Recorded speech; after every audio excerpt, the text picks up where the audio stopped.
Olá, senhores, olá, senhoritas, muito bem-vindos, muito bem-vindas a mais uma videoaula aqui no canal.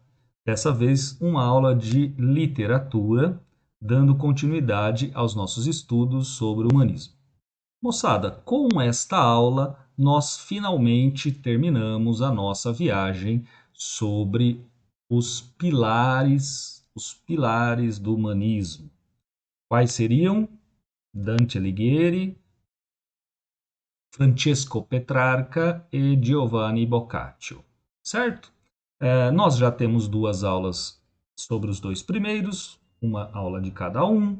Nós temos uma aula que contextualiza o humanismo, que dá lá suas características. E, finalmente, nós chegamos aqui na nossa última aula, falando sobre o Boccaccio. A obra principal do Boccaccio é Decameron, ou Decamerão, ou Decameron, do jeito que você achar mais bonito, do jeito que soar melhor para os seus ouvidos. Decameron significa em grego, né, vem de uma junção de duas palavras gregas que significa 10 dias, ou 10 jornadas, para ser mais rigoroso, e para nós essa jornada tem o sentido de dia. Eu estou incomodado com essa câmera que ela tá dando uns pau aqui. Bom, acho que agora está melhor. Enfim, Decameron significam então 10 dias. Portanto, Decameron será uma história que se passa ao longo de 10 dias, certo? Bom, aqui você nessa pintura, uma pintura muito posterior, né, uma pintura do século XX, do Waterhouse, que conta, cujo título é Um Conto de Decameron. Um Conto de Decameron. Um de 100 contos que serão contados. Cada dia, cada jornada será destinada a 10 histórias. Como o próprio Boccaccio dirá, 10 histórias, 10 narrativas, 10 contos, entenda do jeito que você quiser. Isso o próprio Boccaccio é quem está dizendo lá no início de sua história, né? No início de sua história. E aqui vocês irão ver que, a partir do próximo slide, né, vocês vão ver que o Decameron ele é composto por 10 personagens. Nós aqui temos 9. E a brincadeirinha é que a décima eu digo porque é uma mulher, afinal de contas, os 10 personagens são 3 homens e 7 mulheres.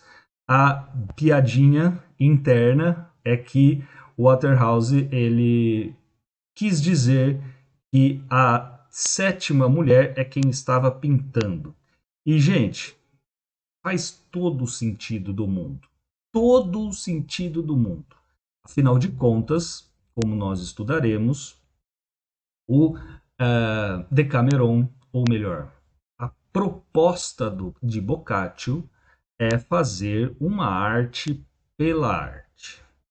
Ou seja, valer-se da expressão artística essencialmente como expressão estética.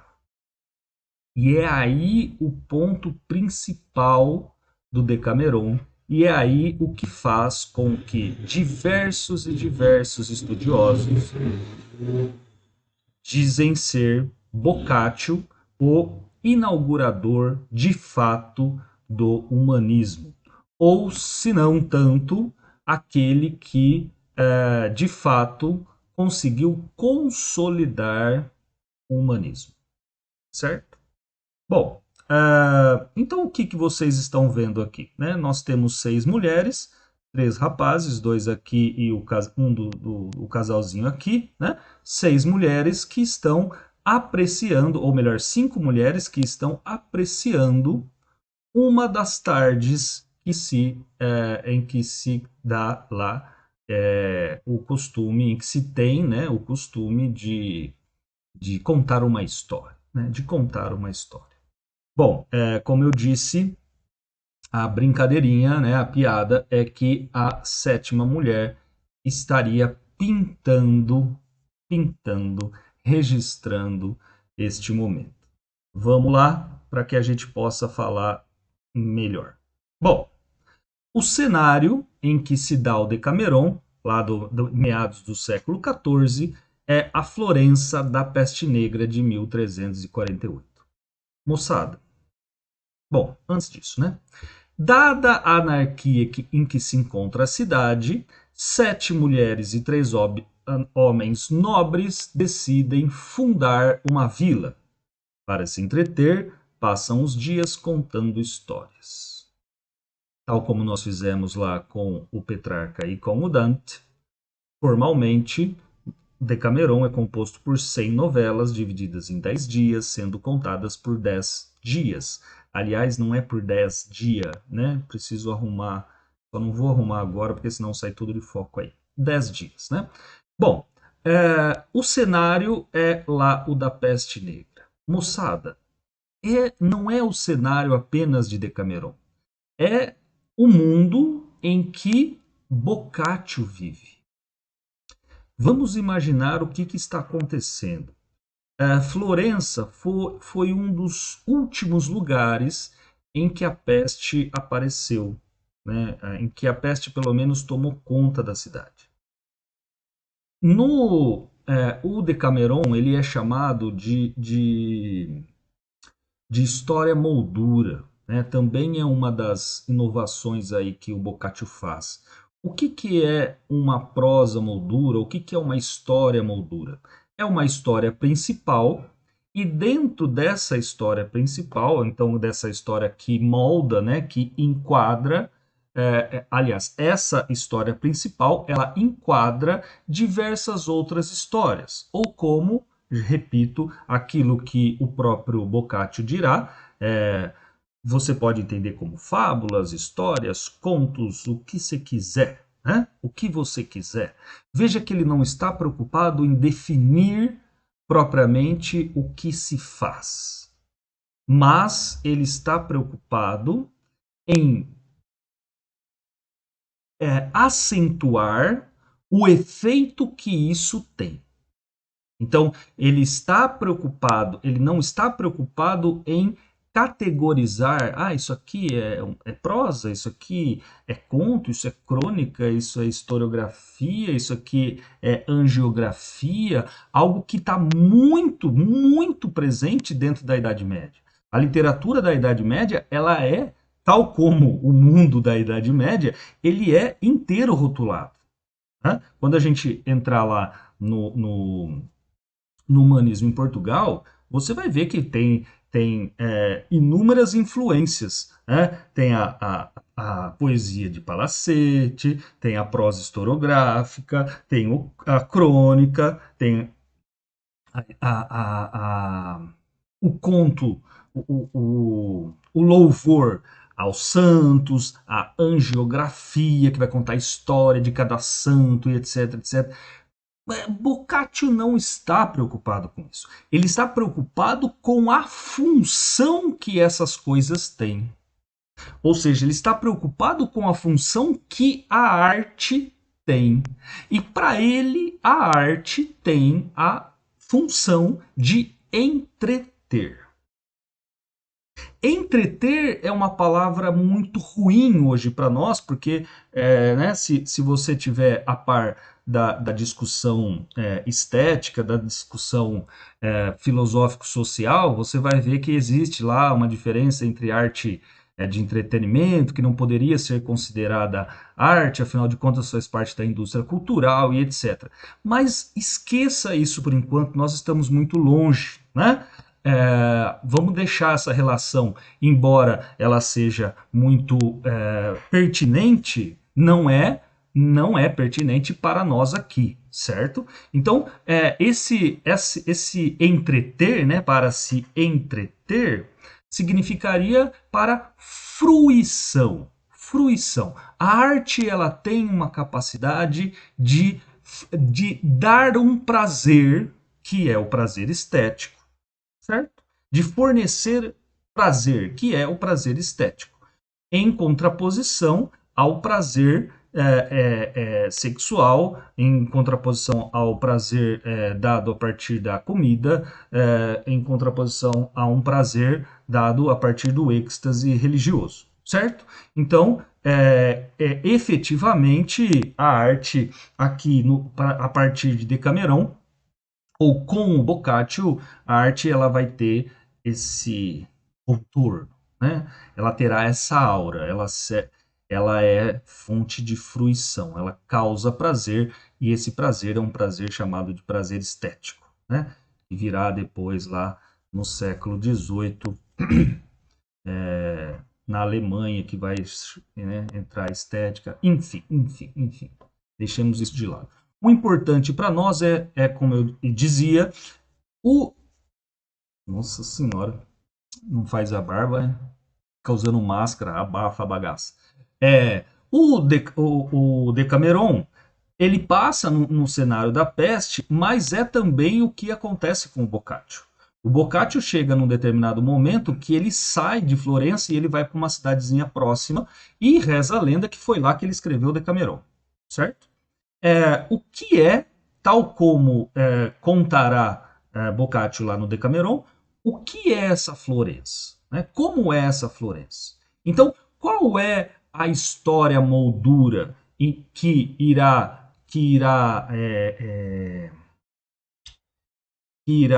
receber essas outras 100 histórias?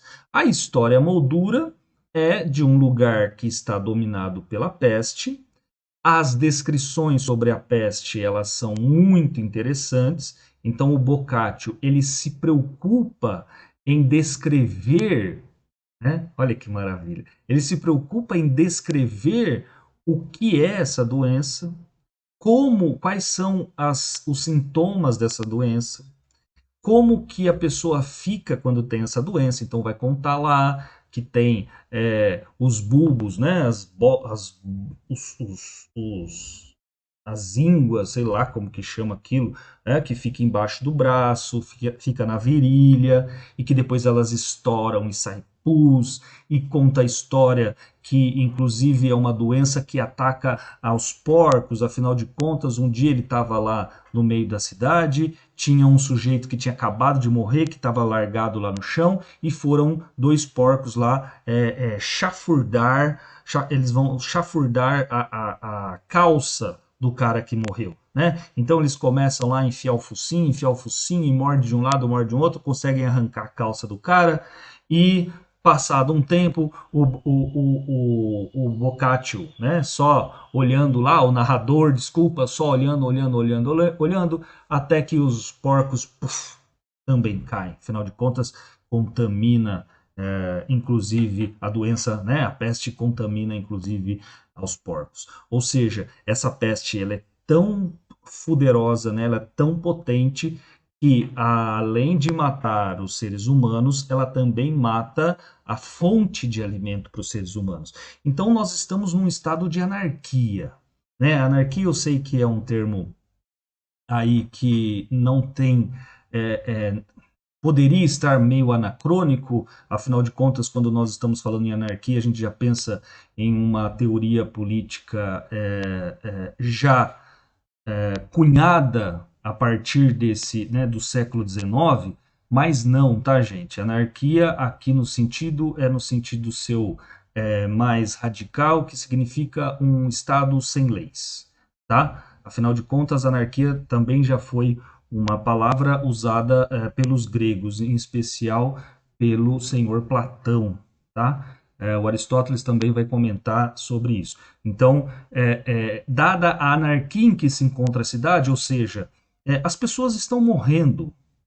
A anarquia significa o seguinte: nós não temos um governo capaz, um Estado capaz, não tem uma instituição capaz de fornecer às pessoas o mínimo, a menor consciência coletiva, para usar a expressão do Durkheim. Né? Você não tem mais uma consciência coletiva, por quê? Porque as pessoas estão morrendo, e porque nós estamos em um estado que a principal em que o principal desejo é a sobrevivência. Então, quando nós estamos em um estado em que o principal desejo é a sobrevivência, qualquer valor moral, qualquer comportamento moral, ele é secundário, né? Ele é secundário, ele é deixado de lado. Afinal de contas, é a sua vida que está em jogo. E a gente não precisaria ir tão longe, infelizmente, né? Nós estamos vivendo, é evidente que não é um estado ainda comparado ao da peste negra, mas dado o avanço tecnológico, né? Só por isso. Porque se você for pensar aí o Covid, a quantidade de pessoas que já morreram apenas no Brasil, essa quantidade ela consegue, ela corresponde, né, à população de várias e várias, eu acredito eu que a maioria das cidades brasileiras, né? Então você imagina toda essa discussão, ó, preserva a vida, não preserva a vida, abre comércio, não abre comércio. Na Florença aqui do Decameron, essas questões elas não são colocadas, abre ou não comércio, já não tem mais o que fazer, né? Já não tem mais o que fazer. Bom, a história moldura ela continua, o narrador dirá que em um determinado momento lá, 7 mulheres entram em uma igreja. Aliás, 7 mulheres, na verdade, estão rezando, certo? E uma dessas mulheres, ela, após a reza e tudo mais, ela dá um insight nela, né? Dá um estalo nela. Ela fala assim, gente, peraí, olha o que nós estamos fazendo. Nós estamos orando para para que a situação melhore. Ao passo que o mais correto ou útil seria agir para que a situação melhore.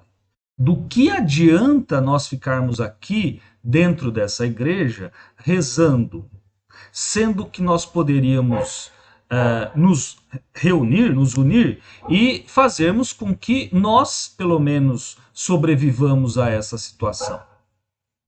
Olha que fantástico, mano. Fantástico, por quê? Porque você já está.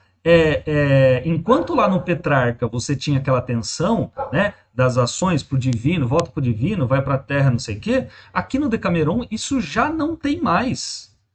A ação, o pensamento, a boa intenção,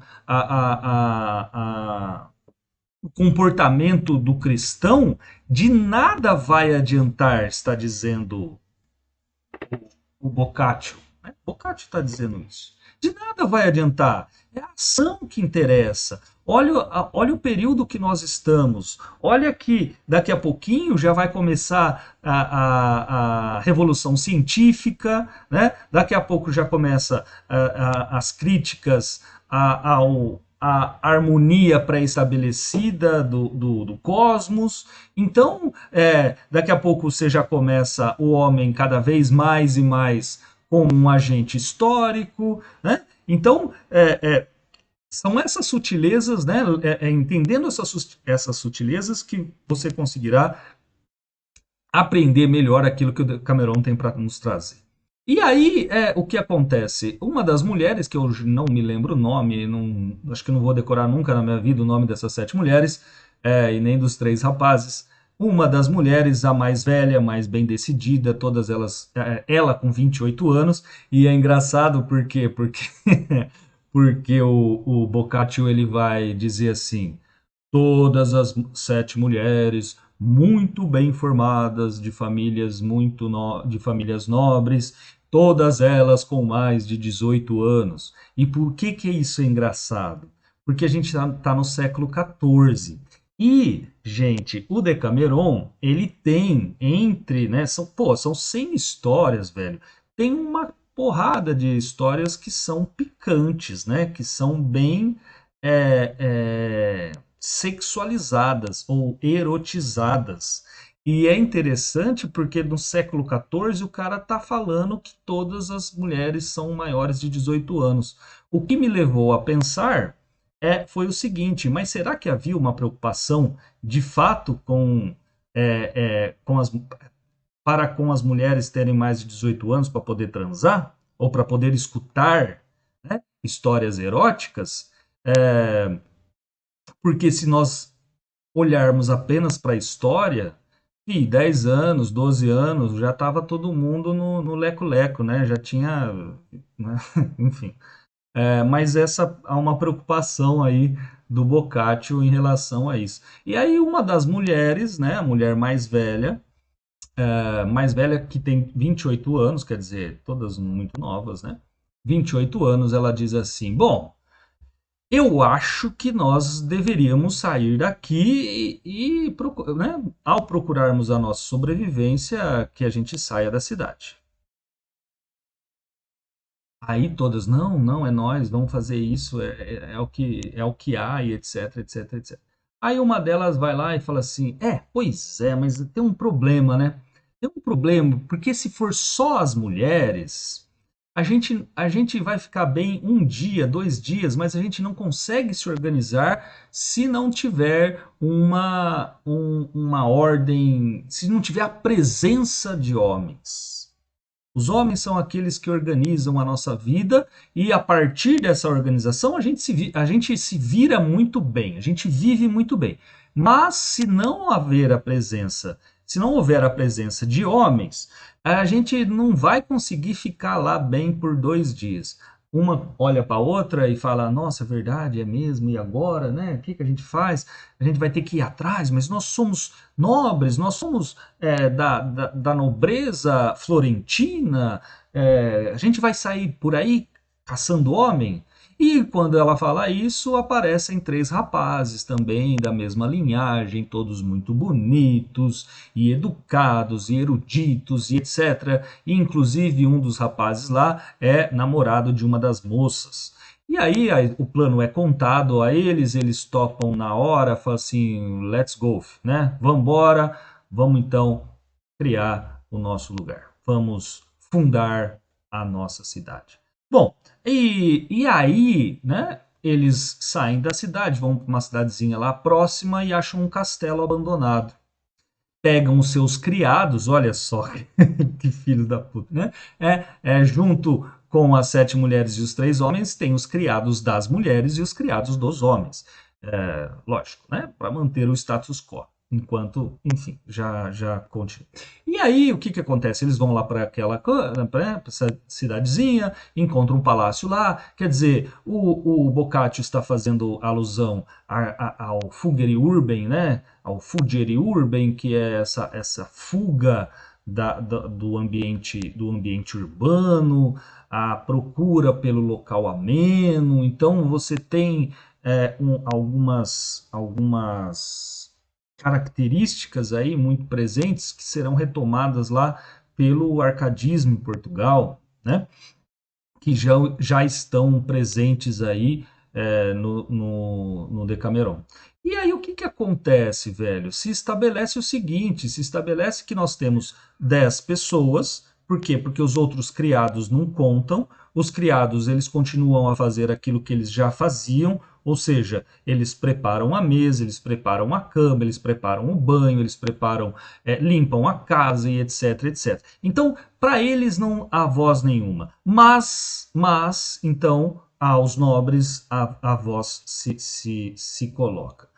Se estabelece que a cada dia um ou uma, né, haverá um rei ou uma rainha, e esse rei e essa rainha terá um dia para governar e os outros têm que obedecer, né? Os outros têm que obedecer. Bom, chega-se à conclusão de que aquela mulher que deu a ideia, que eu não sei o nome, né? A mais velha e mais decidida e etc. Ela, como deu a ideia, será a rainha, né? Ela terá o seu reinado aí no primeiro dia. E se estabelece o quê? Se estabelece que à tarde, em torno de 3 horas da tarde, as pessoas, né, as mulheres e os rapazes, eles se reúnam para contar histórias. Cada um será responsável por contar uma história por dia. E por quê, gente? Porque veja só, a morte já não incomoda mais. Alguém para trabalhar já existe. Então, a quem de onde tirar o sustento, de onde matar a fome e a sede, já essa fonte ela já está presente. Você tem os criados para fazer isso. Resta o que ao homem? Ao homem no sentido de ser humano.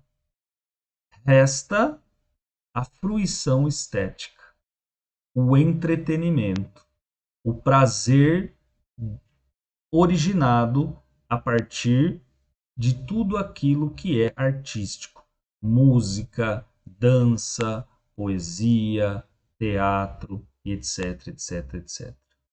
O homem verdadeiro é aquele que tem a capacidade de fruição dessas coisas. Gente, isso é fantástico. Isso é fantástico. Se você olhar para o século XIX e para o século XX, nós teremos uma crítica gigantesca da filosofia e da sociologia para com, para com aqueles que não têm sensibilidade estética. A falta de sensibilidade estética é um dos fatores que permitiram o nazismo. A falta de sensibilidade estética, ela embrutece o homem. Ela torna o homem um animal como qualquer outro. O Adorno próprio vai ter aquele texto, né? Fetichismo na música e a regressão da audição. Fetichismo da música e a regressão da audição. A regressão da audição. A gente não está mais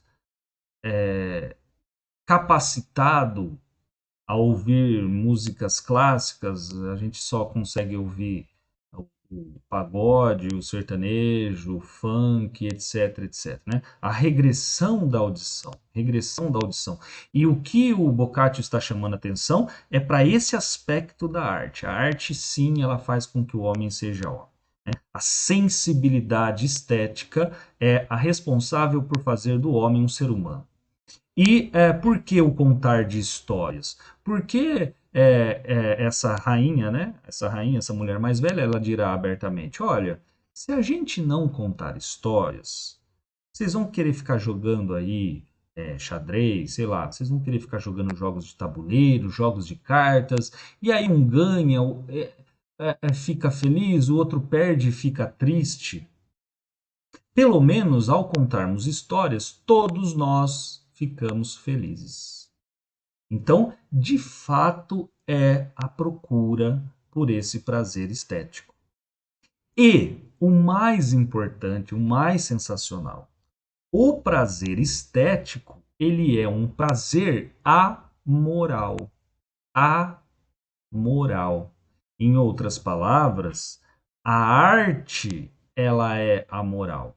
O prazer que a arte proporciona, que é o prazer estético, ele, portanto, não está fundado em alguma moralidade.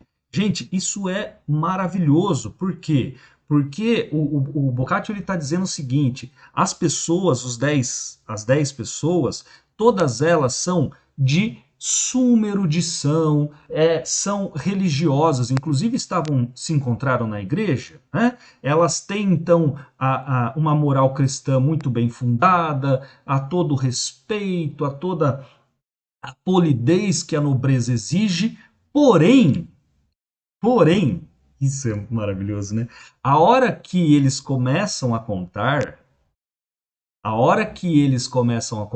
cada qual a sua história, nas primeiras vezes isso é dito e depois ao longo do livro isso já some, que eles dizem o quê? Olha, leve em consideração que isso é uma história e como história não significa que eu concordo e não significa também que eu já fiz o que eu vou dizer.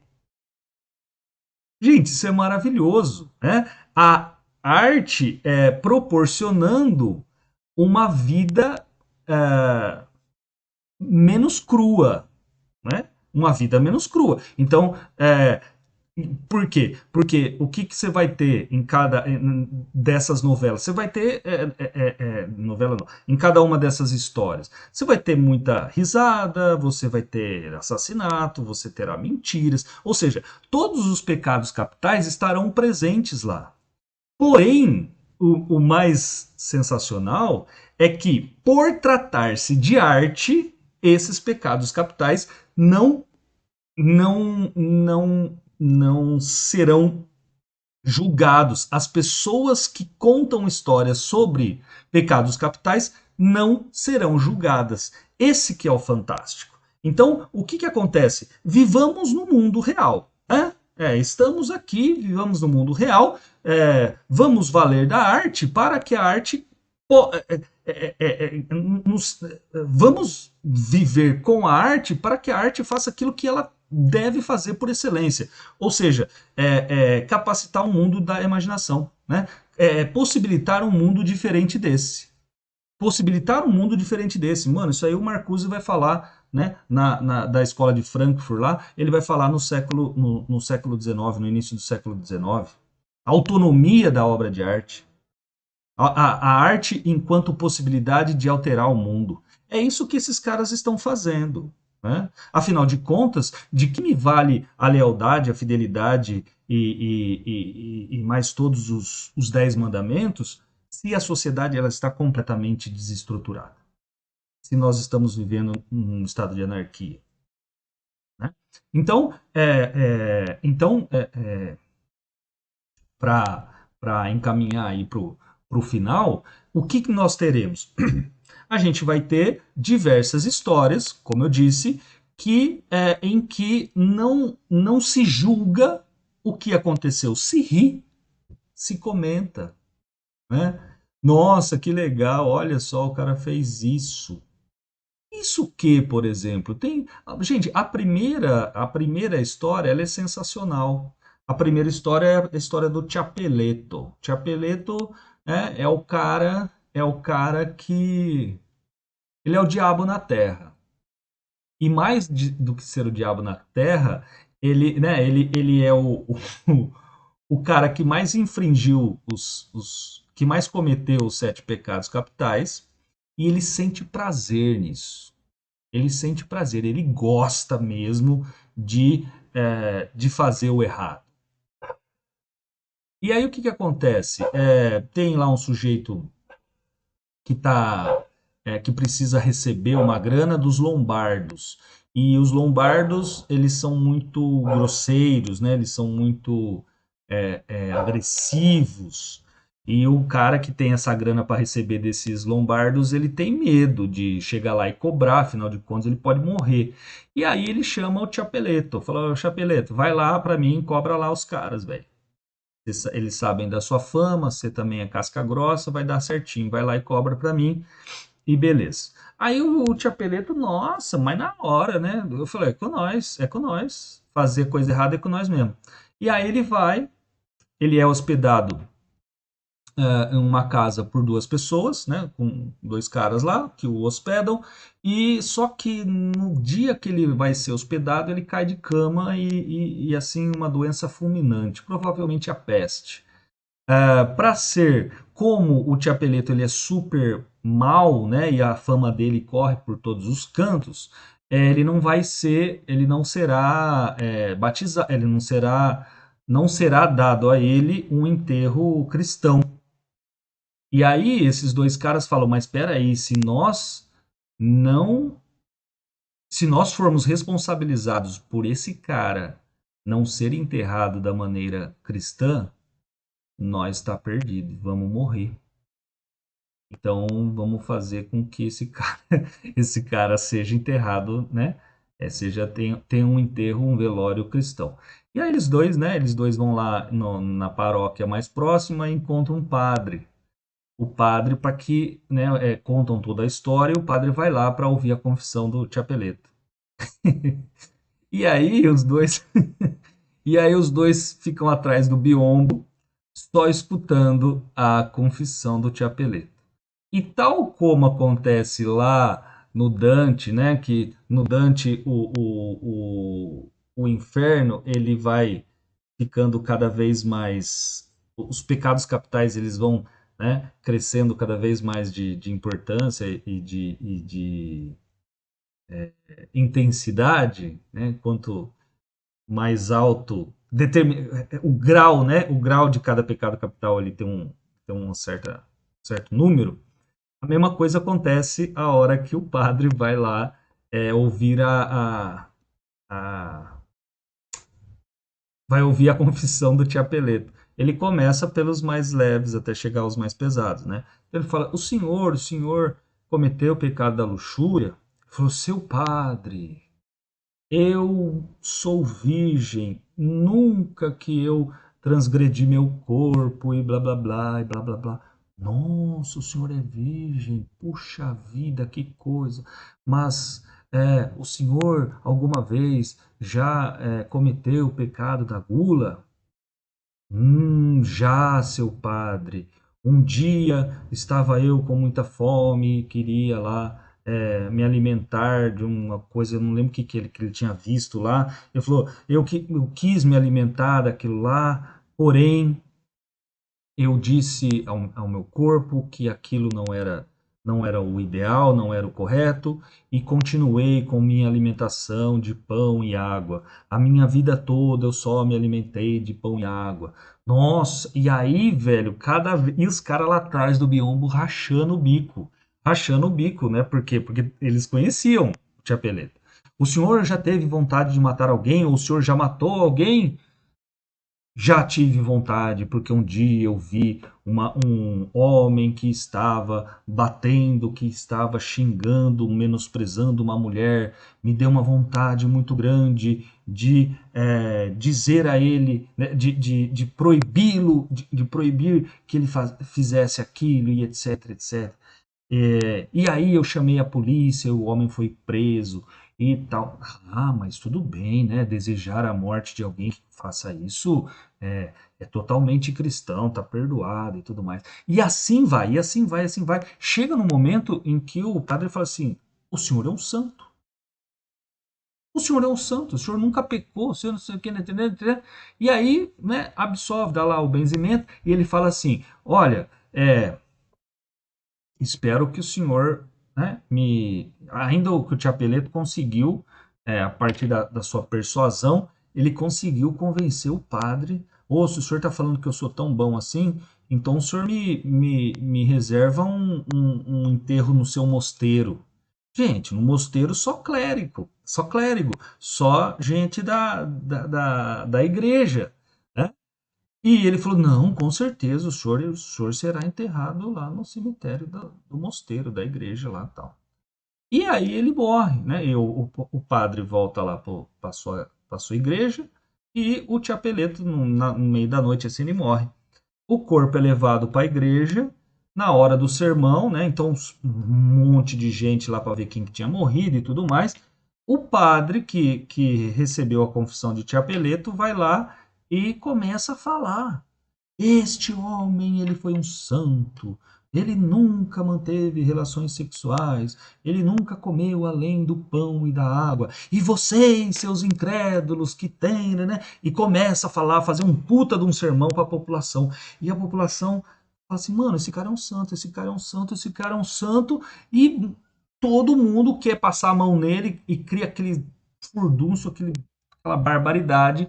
E para resumir a história, Chapeleto se torna, depois de morto, santo. É nomeado santo. Santo Chapeleto. San Chapeleto. Né? Velho, e aí acaba aí a história. E você fala, puta, é muito engraçado. Né? É muito engraçado, dada a quantidade de detalhes. Né? Então, assim, imagina isso dentro da Idade Média. Na Idade Média nós estamos, mas imagina isso na literatura convencional, da literatura tradicional de então. Impossível, né? Impossível. Um outro texto lá, uma outra história, acho que do dia 3, eu não lembro. Uma outra história que o cara tem lá um católico e tem um judeu. O católico e o judeu são muito retos, muito sóbrios, moralmente corretos, né? Só que um quer convencer o outro de que a sua religião é melhor e um quer que o outro se batize na sua religião, né? Então, o cristão quer que o judeu se batize, né, seja batizado no cristianismo e o judeu quer que o cristão seja batizado no judaísmo.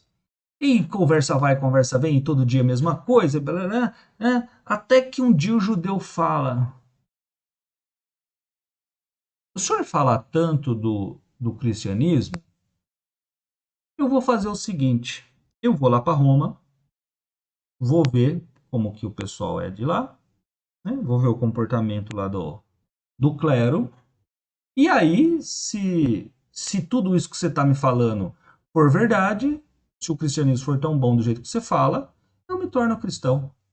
Nossa senhora, o cristão ele dá aquela engolida seca e pensa com ele. Ele não pode ir para Roma, porque se ele for para Roma, ele vai, ele vai ver a esbórnia que é lá, né? A zona que é lá. Ele vai ver os comportamentos dos padres, ele vai ver o comportamento do clero, ele vai falar assim: nossa, onde já se viu um negócio desse? Que absurdo! E aí o cristão ele vai tentar por diversos meios convencer o judeu de falar assim: não, ó, mas não precisa ir para lá. Vem aqui mesmo, né? Olha para a igreja daqui mesmo. Quer que eu traga um padre para você? Eu trago um padre para você conversar e tudo mais. Ele fala: não, eu tenho dinheiro. E de fato eles são, né? Eles são pessoas muito ricas, são comerciantes muito ricos. E ele fala: eu tenho dinheiro, eu vou na fonte, eu quero ver lá. Não, fica aqui. Quer saber de uma coisa? Vamos deixar, né? Cada um cuida da sua religião e tá bom do jeito que tá. Ele fala: não, agora eu vou. E ele vai, velho. E ele vai. E ele vai, cara. E ele vai, ele vê aqueles os absurdos dos padres, a venda de indulgência, os padres pegando as freiras pegando os padres, e ver tudo, na verdade, como que, né? Como que é na realidade. Aí, aí o judeu volta e o cristão morrendo de vergonha, né? Fala assim, e aí, senhor foi lá? O que o senhor tem a dizer? Ele fala, me fala agora aonde que eu tenho que ir para a gente ser batizado. Eu não quero saber mais do judaísmo, não, eu quero ser cristão. E acaba aí, quer dizer, gente, é fantástico, né? A gente vai estudar toda a crítica que o Gil Vicente faz à igreja, né? Mas, ô, não tem, não chega perto do Decameron, né? Não chega perto do Decameron, o negócio é muito violento mesmo. Bom, então, moçada, nós ficamos por aqui. Espero que vocês tenham curiosidade para pegar. Imagina assim, cara, são 100 histórias. Imagina que você tenha que ler 2, 3 por dia, vai. Em 3 meses você termina, em 2 meses você termina, vale muito a pena. Tem historinhas que tem meia folha, até algumas bobas mesmo, que nem, né? Há uma irregularidade grande nas construções aí do Boccaccio. Mas, enfim, vale a pena, é espetacular esse livro. Moça, então eu espero que tenha ficado claro para vocês, né? Tenha ficado clara principalmente essa última aula, a aula sobre o Decameron, a aula sobre o Boccaccio. Do ponto de vista artístico, ela é a mais importante, né? A arte vai começar a se desvencilhar cada vez mais do religioso, dos valores e tudo mais, embora, de novo, o Decameron ele seja uma construção artística à parte, né? À parte. Nós estamos em um local né, que é a Itália.